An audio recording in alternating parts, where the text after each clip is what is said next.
After so many years, the new Proud Family is finally here. Come on, Daddy! If it wasn't for Tony, oh. What's up, guys? Welcome back to my channel. Today, I'm coming back with the highly anticipated video on behalf of myself. I'm finally able to review the new episodes of the Proud Family, Louder and Prouder, the reboot that most of us have all been waiting for. It's been 15 years since the Proud Family movie, and they finally came out with the reboot. And you know, I know fans of the show, we've been waiting for years and years and months and weeks and days and minutes and seconds and hours for this reboot.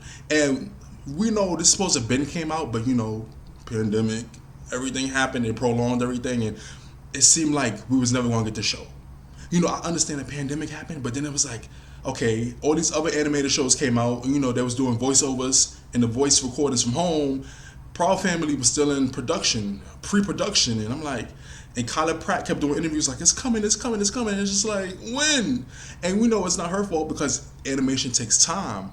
But it was just like, it felt like we was never going to get these episodes. And they finally, after how long, released it. And we have 2 new episodes. Episode 1 called New Kids on the Block. Episode 2 called Bad Influencer. And I gotta say, right off the bat, I have to comment on the animation, the designs, the highly improved, upgraded designs. I love them. I love them. From even the way they use shadows and lighting and just the way they move. And I know it was some critique, and I see it a little bit where it's like that flash animation type thing. But compared to the original, we all know, we know, we love the original from 2001, right? But if you look back at the original, there was a lot of animation errors and a lot of the episodes look a little janky because, you know, but now it's 2022. They can't come back with that same animation. And some people was complaining about that, but I love the new designs. I love the new animation. I love the new flow and visual of the show. So start off the back, right off the back, I love the visual aspect, the upgrades that they made. It's eye-catching, it's intriguing, and it just, I had to keep rewinding just to see certain parts. That's how intriguing it was to me. What y'all thought about that? You know, the Proud Family was always one of those shows that I loved growing up because it was a black cartoon, and you rarely saw that. Even in its absence, you barely saw a black cartoon that was family oriented, that wasn't too adult, that wasn't too childish. It met right in the middle. You know what I'm saying? And the Proud Family was a perfect representation of that. You know, we had other shows like, you know, like Arthur that taught those lessons that was more geared towards the kids. Then you had like Hey Arnold, which was a more mature cartoon that was like a tween type of cartoon, you know what I'm saying? That was, but still geared towards the kids. But then you had the Proud Family, which, I mean, you can watch it because I'm 26. I still watch Arthur. I still watch Hey Arnold. And, you know, my 26-year-old ass, my big 26-year-old ass was still excited to watch this. The animation, it was a cartoon, but it was so relatable. It had that black humor. It had that authenticity, that relatability that was missing. It had that sense of humor, that spark, but it still had a message. And they had this wacky, cartoony episodes, but it still had a message. And certain episodes, you'd be like, it makes you think. So before we get into the episodes, let's get into the theme song, right? The theme song was newly sung by rising R&B artist Joyce Rice. And I gotta say, from watching the preview when they first introduced her and how she was gonna sing the theme song, and they had like a little teaser for how it sounded, I was like, all right, I can get with this. You know, nothing tops Solange featuring Destiny's Child. And a lot of people don't know it's Solange featuring Destiny's Child. Nothing tops that. The Solange featuring Destiny's Child theme song from a 2001 show, that gets 11 out of 10. This new theme song, it's okay. It's all right. But I give it like a 7.5 out of 10. And it's because the whole theme song doesn't hit. Like certain parts of the song hit. Other parts sound a little bit too slow, and it's just, I like the beat, I like the new instrumental, but it doesn't hit like the original did. Now, let's get into these episodes. I could have came and gave you a basic review and an overcap of what happened, and this is kind of a spoiler-free review. I'm thinking that if you're watching this, you saw the episodes, but even if you didn't see it, you're not going to get the full effect until you actually watch it. It was so much, I had to make some notes. Yes, I was, after 20 years, 15 years waiting for this, I'm going to give y'all a nice review, nice notes, and just my overall thoughts. And going into episode 1, New Kids on the Block, it starts off with some type of magical spark going throughout the neighborhood. And I guess when they all wake up the next morning, they went through some type of puberty change and they all got taller and they all got new looks and everything, right? So then Penny meets up with her friends. But before we get to the friends, we see that Oscar is still trying all these things with the Proud Snacks and all these inventions and stuff, right? He's still wacky. Trudy has made some enhancements to her business. She now has a pet ambulance. I'm like, okay, Trudy, all right. And Bobby has this new 90s thing to him and he's helping her with the truck and he's still being a freeloader, but he still helps. You know that family member that's like, y'all know what I'm talking about, right? Bobby's still Bobby, but he got a new look. And eventually in the episode, we see Sugar Mama, and Sugar Mama still feisty, still funny, still raw, still got that spunk to her. Why's my grandbaby dressed like Darth Vader? We later come to find out that Sticky has been written off the show. He went to move to Japan with his father, and we all know his voice actor, Orlando Brown, he's been going through some things in the last few years, and they was just like, y'all know Disney, they not taking that chance. So, I mean, it would have been nice to see how Sticky transformed and stuff and his new look and everything. But if we saw him, he looked the same. That's because they ain't wasting no time to give him no lines. They sent him off somewhere because Orlando Brown, if you know, you know. Let's get into Michael's character. And Michael has, I would say, the biggest transformation of his new look and his new attitude and his new hair and everything like that, right? And this has caused a lot of controversy where a lot of people was like, oh, you're trying to force all this LGBT stuff on us, the Proud Family, what are they doing? I'm not watching, I'm not letting my children watch this. Why are they doing this? They trying to force this. And I'm like, did y'all watch the original Proud Family and how progressive that show was? And that was back in 2001, 2002. 2022, 20 years later, y'all didn't think that they was going to be more progressive? And a lot of people have this thing where it's like they're trying to force all this on us. You can't force something that already exists. The only thing you can do is introduce it and implement it and elaborate on it in a new medium like animation, which is what the Proud Family has always been known for. So I'm like, for people to be so up in arms about Michael and how he's like a gay character now, and he's more out with it, he's more outgoing with it, I'm like, really? Y'all acting like gay people don't exist?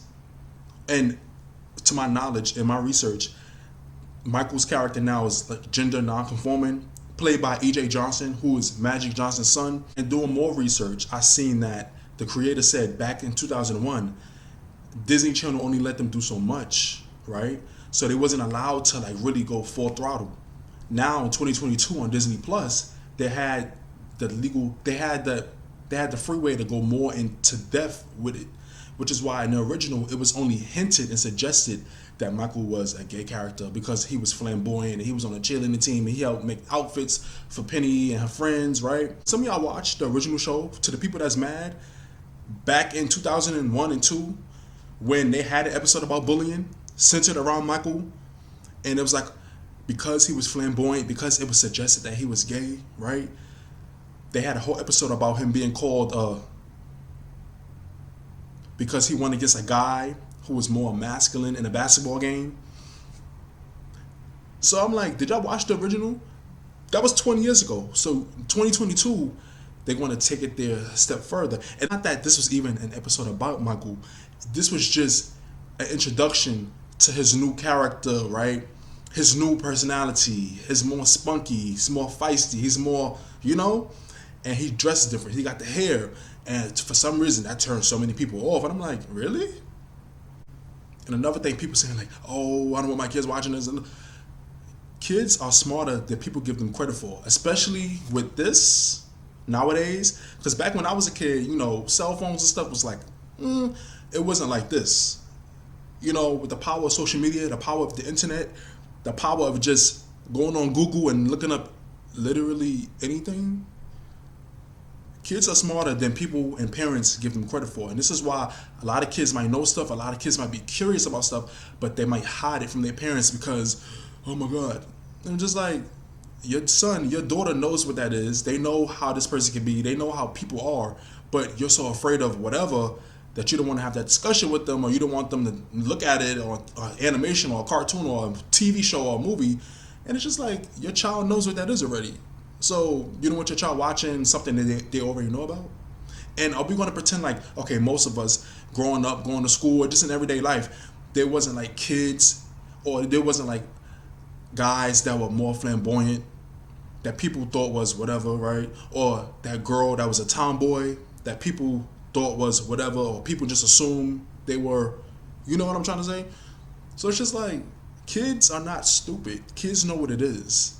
It's the adults, some adults that's kind of so afraid of what, for whatever reason. It's animation, it's a cartoon. And another thing, looking into this, there's going to be like some storyline plots with Michael, because another thing people are saying is, oh, they're trying to make Michael like the gay best friend accessory, like he's just the accessory to them that help them with their clothes and makeup and stuff, and he's just like the little sassy little one-liners. And establishing episode as this was, that's what it seems like. But doing my research, like I said, Michael is going to get his own storylines and plots that's going to have an overall message, and I'm really interested to see how that plays out. Because you know, the Proud Family has a way of going through with a message that's not so, that sense of humor with it. And I'm interested to see the dynamic of how that plays out. And another thing with the 2022 is a lot of people say, oh, this is too current. They trying to make this too, it's so cringeworthy, all the new lingo and all the new slang. And I'm like, back in 2001, there was a lot of 2001 and late 90s type of slang because it was that era. The Proud Family, it's a black cartoon. They have a lot of that urban slang and that pop culture reference. You know, those pop culture references, right? 2022, they're going to bring those pop culture references, the current ones, the ones from the past few years, into this new era, this new generation, because it's 2022 now, you know. It's not 2002 anymore, it's 2022. So, of course, they're going to have those references in pop culture. Get into the characters of Maya and KG. Maya and KG replaced Sticky. They live in his old house now. KG, he's just like that chill, laid back dude, gamer type, you know, and he's popular. A lot of girls like him. And hopefully they develop his character more because he's seeming just like a side character. But Maya, Keke Palmer's character, and I got to give Keke Palmer props because you know how Keke Palmer is so animated and wild and excited. But this character calls for a different tone. This character is more serious, and she's more like, you know, like a little, almost like the opposite of what Keke is, you know, or at least the personality that Keke has. So for Keke to really nail this role like that, I'm like, damn, Keke.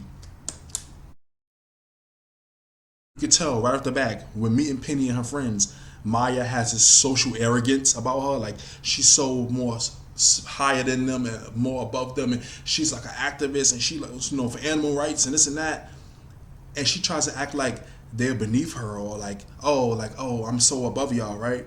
But it's like she's kind of a hypocrite because it's like the social arrogance that you think they have, you're bringing on to them in a different way. They're, oh, hi, nice to meet you, da da da, and Penny is like, oh, welcome to the neighborhood, I can give you the tea, da da da. And she's like, oh, what's your name? I don't drink tea. I was like, ooh, like, damn, okay. That dynamic of Maya and Penny and how their relationship and friendship or potential friendship plays out, it's going to be interesting. Because now Penny has somebody to challenge her. La Cienega was always there as like their frenemy, and they challenged each other, but Maya took it to a whole nother level, you know? And that should be interesting. Because even though Maya tries to make it seem like Penny is so egotistical and this and that, in her own way, Maya is stubborn and annoying. And she kind of peer pressured Penny into trying to save the panda or free the panda, the singing panda, which was amazingly done by CeeLo. And I was like, damn, the panda living better than some real people. So the panda was like, I don't want to go. And, you know, if y'all saw the episode, y'all know what I'm talking about. She was trying to free the panda, which was living lavishly, by the way. And Penny was trying to prove herself to be friends with her, going along with it, and Maya just acting stupid and trying to be like, oh, you know, I thought so, or just like I thought, or, you know, and Penny was like, you know what, oh, I'm going back to my friends, I'm going back to the dance. You have fun freeing this 400-pound panda that's living better than most of us, you know? So I'm interested to really see how Maya's character develops, how Maya finds so much fault in other people's personalities and character traits, yet she doesn't recognize her own. And then, of course, to have everything wrap up, we have that dynamic of Oscar not wanting Penny to grow up, which you see throughout the whole episode. And it's like he want her to dress a certain way, don't talk to boys, don't do this, don't dance, and she can't reveal nothing too revealing. She had like little wedges, and that was a problem. I'm just like, damn, Oscar. Like, eventually, you know, now Penny and her friends are going through puberty. They're going to start liking people, having crushes, right? You're going to have to get over it. It is about that time in Penny's life and her friend's life where they're going to start dating and liking boys and doing this and doing that and wearing different type of clothes and makeup, and especially with social media and all the influence of that, which I'm going to get into in the next episode. You're just going to have to deal with it in a way, you know? Basically, Oscar doesn't want Penny to grow up too fast, but I like how in the end, Penny set the boundaries with him and was just like, it is what it is. Y'all taught me right, y'all raised me right, you're just going to have to trust that I know what I'm doing. You know, Oscar had his chance to grow up. Trudy had her chance to grow up. That's how they met. That's how they made Penny, if you know what I mean. So it's kind of like you got to just trust that Penny knows what she's doing. She might make mistakes. She might not, you know, but that's a part of growing up. You have to let her grow up. You got to let her make decisions, make mistakes, and let her experience having some type of love life, social life, and, you know, that's what I'm saying. And that's how the episode wrapped up. And I really enjoyed it. Now, on to episode 2. We get into episode 2, Bad Influencer, which is all about the dynamics of social media and how if you let social media get the best of you, it will. There's the positive side of social media, there's the negative side of social media, then it's just an in-between. And another thing is, I liked how this episode showed how social media can affect one's ego and how to not get so hooked on the likes and the attention that social media can give you, or as they called it in this episode, the juice, because it's not always cracked up to be. Also showed the power of social media nowadays and how someone can use their platform as a weapon. Yes, you don't have to be a physical weapon, don't have to be or you can use social media as a power, as a weapon, as a tool to cancel somebody or to make somebody feel bad about themselves. And you saw that with Makeup Boy, and you saw that with Penny. And, you know, Makeup Boy, I felt like Makeup Boy was like a replica of like a James Charles, or, you know, like those makeup guys on YouTube. If you on that side of YouTube, if you watch that on YouTube, they have like that tone, that same type of like slang and stuff they use, and basic this, basic that, and you know how if you don't. But watching the episode, you can see that Makeup Boy was generally like the archetype of those makeup guys on YouTube that be trying to sell all these products and have this condescending tone, and they think that everybody else is beneath them, and the people that they think are beneath them are the people that's giving them money. You know, all the fans and stuff, they just like, oh, basic this, basic that, or oh, like they're such an influencer, they're such a, right?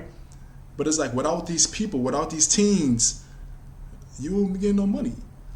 And it just, the dynamic of that they showed in this 28-minute episode, it was powerful in a way. It was really powerful if you really look at it. You could say it's just a cartoon, it's just animation. But like I said, the Proud Family had a way of sneaking in those messages, or sometimes being outright with it, still having that sense of humor. But at the end of the episode, you'd be like, Because we all seen it happen in real life, which is what this episode was referring to, like how somebody is hyped up to be the end-all be-all, or whatever trend or thing that they're doing. In this instance, Makeup Boy, right? In another instance, Penny being an influencer, or like making fun videos about certain products that just go viral. It could be the end-all be-all. A lot of people are under their influence. One wrong slip-up, one wrong tweet that's discovered from 8 years ago, and then all of a sudden that person is canceled. They're losing tons of followers now. And then all of a sudden it's on to the next trendy influencer. And then now that influencer that was so popular, they're in the dust, trying to hold on to the last bit of relevance and notoriety that they have. Makeup Boy went through this, and so did Penny. And it's seeing how that relationship with social media and how she became so egotistical once she became viral and once she became an influencer, and how that affected her relationships with not only her friends but her family. In real life, social media can affect people's relationships with their friends, with their families, and with just their opinions on themselves in general. Like, some people hold social media in such a high tier position in their life, and it's just like, you know, this episode, watching it will really make you think about it and just be like, social media could be for fun, it could be for interactions, but never take it too seriously. Never take it that seriously. You know, everybody has their own thing going on. This person might be funny, this person might be good at makeup, this person might be good at cooking, this person might be, you know, whatever. But like I said in another video, don't take social media as a end all be all. Take social media with a grain of salt, because it can easily get out of hand. And that episode told that story very well. So just to wrap it up, I really enjoyed these first 2 episodes of The Proud Family. I cannot wait to see what else they have in store for us. I know that doing my research again, after so many years, I was doing my research on this before it came out.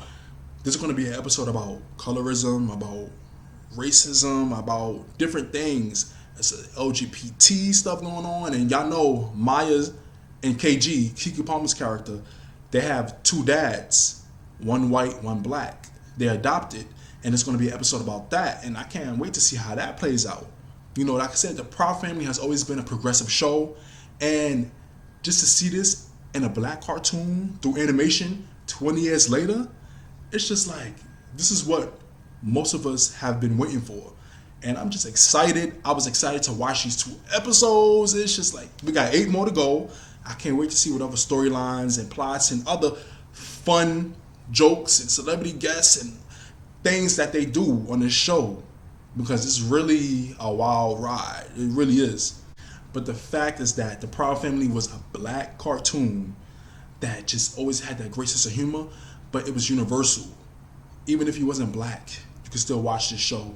It always got its message across, but it always kept that keen, pristine, and relatable sense of humor to it. And it always kept up with the trends, which it's doing now. But now, The Proud Family, louder and prouder, and they're really louder and prouder this time, they're back to fill that void that was never replaced, even in that 15-year absence. And it's just like, what more could we ask for? For fans of the show, fans of the original show, what more could you really ask for? I'm just excited to see what else they do, and I cannot wait. Do y'all want me to do more reviews of the upcoming episodes? We have 8 more to go. Y'all want me to do more reviews? I'll do weekly reviews if y'all want. Let's see how this video plays out. Let me know your thoughts down below. What did you think of the new animation? What did you think of the new design? What did you think of the theme song, the new theme song? And of the characters, what are your favorite characters so far? What are your least favorite characters so far? What are some topics that you hope that The Proud Family touches on? Because you know it's an animation, it's a cartoon, but we know Proud Family has always been a progressive show that touched on certain topics. What are some topics in these next 8 episodes that you hope they touch on?